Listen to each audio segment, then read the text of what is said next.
It's kind of surprising how quickly the seasons are shifting. The air feels a little cooler, the colors are changing, and it's hitting me that the year is already starting to wind down. I keep thinking, how are we this close to the end of 2025 already? When I look back, the start of the year feels like a completely different lifetime. Being in LA during the wildfires and dealing with a few unexpected personal challenges really pushed me to rely on my instinct in ways I wasn't expecting. It was a chaotic beginning, and I'm still processing how much those moments shaped the rest of my year. And then I think about the fact that I've only been in Seattle for 3 months. It's familiar enough now that I have my little routines, but there's still so much I haven't explored. Neighborhoods I haven't walked through, cafes I keep meaning to try, places people mention that I still haven't checked out. It's this interesting balance of feeling settled but also still very new. A lot has happened in 2025, and even though I'm grateful for where it's led me, part of me doesn't quite feel ready for 2026. Time just seems to be moving a bit faster than I expect. So today I'm slowing things down, appreciating where I am right now, and bringing you along for the day. This is how you unload a 35mm camera so you can process the film.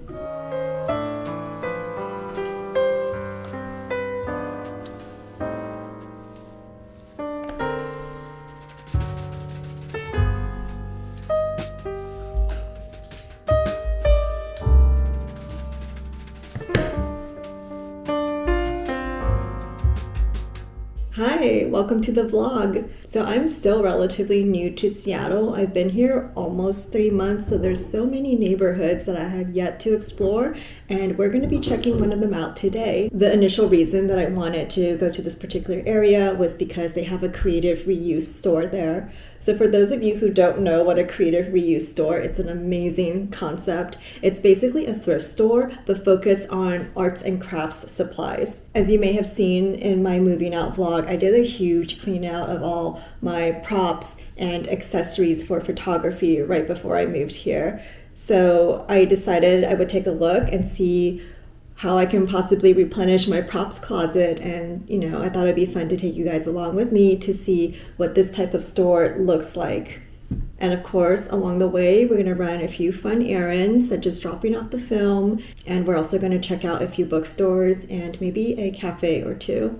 It's finally stopped raining, so let's get going. So my bag of today is going to be this Uniqlo crossbody. It folds over and has an easy drawstring access, but the best part is it's made of a nylon material, so even though the bag is really big, it's still super lightweight. And lately I've been gravitating towards more lightweight fabrics rather than leather, just because of the rainy environment here in Seattle.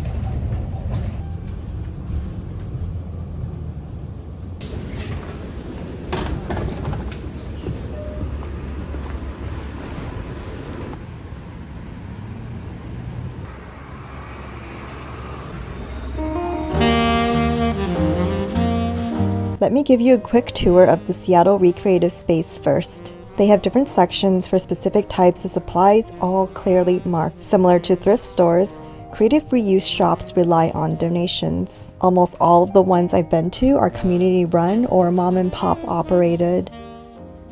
What would you do with all of these pill containers?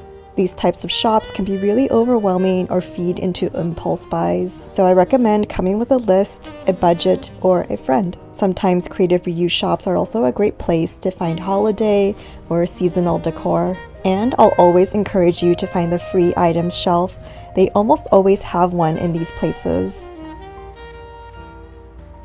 This has honestly got to be one of the most organized pen and pencil sections I've ever seen. Not only were they sorted by color, but there were even sections for new pencils and specialty ones. This cozy corner was full of crafting books. I love learning and getting inspiration from books because they're so helpful if you're a visual learner like me. And then we move on to sewing notions and accessories. I love the way they displayed these buttons. And then there were small bins with all kinds of little sewing notions. These are items that are sometimes hard to find but often need replacing, so these would be ideal to stock up on. Okay, now let's get to work on my shopping list. First, I'm on the hunt for some cotton yarn to use for a crochet project. I'm looking for a mid-weight cotton yarn since the cotton fiber tends to stretch less, providing better structure and stability for a bag. I am also going into this knowing that there's not much of a chance I'll find exactly what I need in a color I like. This place had quite a few cotton yarn options, so I did spend some time looking through everything.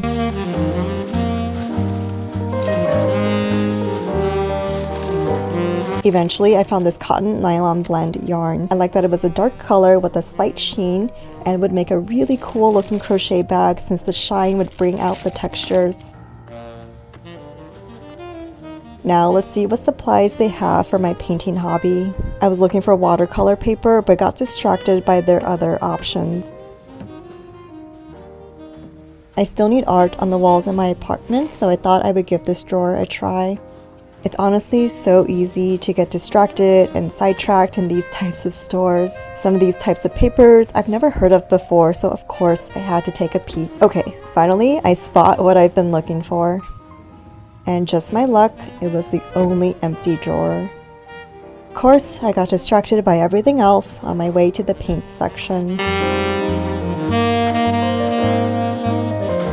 I love how everything in the store has been so carefully labeled and by someone who's actually familiar with different mediums. I mainly do watercolor and gouache painting since it's fast and doesn't require a lot of equipment or tools. Conti crayons have nothing to do with watercolors, but are my favorite drawing medium of all time. I was so excited when I discovered they had full watercolor sets in here because I was not so sure on paying $13 for those paint tubes from earlier. Now let's look for brushes. If you're starting from scratch, you really only need 3 brushes. A small, medium, and a larger one. The quality and brush material would be more important than having a variety. I'm looking for ones that still have most of the brush hairs intact, that are still straight, and ideally consist of natural hairs. I remember splurging on 3 Princeton sable brushes when I first started design school in New York many years ago. I never used anything except those 3 brushes, and they lasted me for over 15 years. Now I'm on the lookout for a spray bottle. I realize I don't have one, and they're pretty useful to have for product photography. I finally found one, but this one was so small and still had a mysterious green liquid inside, so it was a hard pass. I would love to frame some of my future artwork, so let's see what they have here. Frames can be really expensive when purchased new or customized, so this is a good item to look for in creative reuse places or thrift stores. Honestly, this trip reminded me why I love creative reuse stores so much. It wasn't even about finding the perfect item today. It was the joy of wandering the aisles, touching textures, discovering odd little treasures, and letting my imagination run wild. Sometimes the best part isn't what you take home, but what you discover along the way.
yeah, so I'll do one pecan pie then.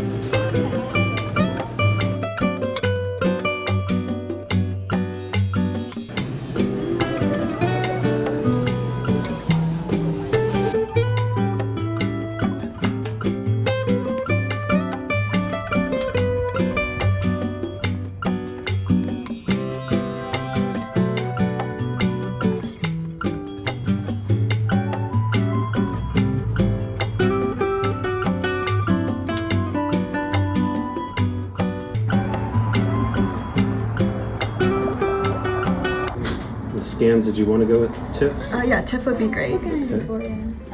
Could I get?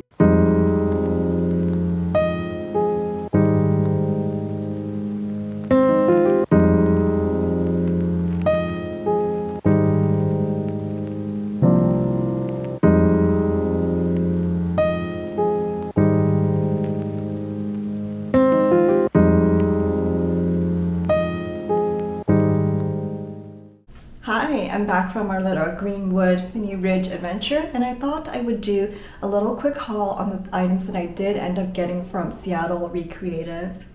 So all in total, after wandering around the store several times, I mainly focused on getting some watercolor supplies because I felt that they had everything I was missing. I could get there then and there, and for really good prices as well. So one of the first things that I picked up was this watercolor set. I like that I had a variety of colors being a set, so I didn't have to individually buy tubes, which they also had, but they were obviously more expensive that way.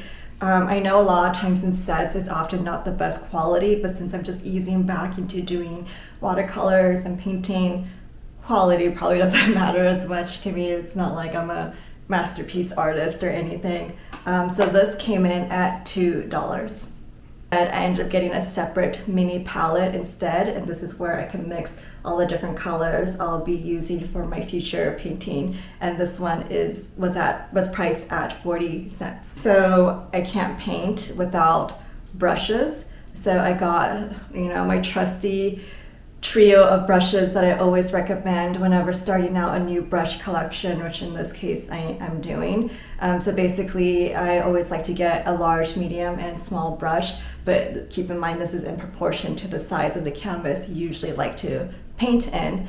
For me personally, my watercolor canvases are on the smaller side, so even though these are all on the smaller side, this range in this proportion works best for what I anticipate my future needs to be. I try to choose the best quality brushes that I could when picking through them at the store. So these are the ones that are less frayed and stand up straight and still look like they have most of their hairs in the brush. And typically for watercolor or gouache, you want to get like the thinner, softer fibers that make up the actual brush part. You don't want any of those like plasticky, stiffer brushes. Those are more for acrylic paints because you want something that's more natural fiber that can really soak up the water and the color.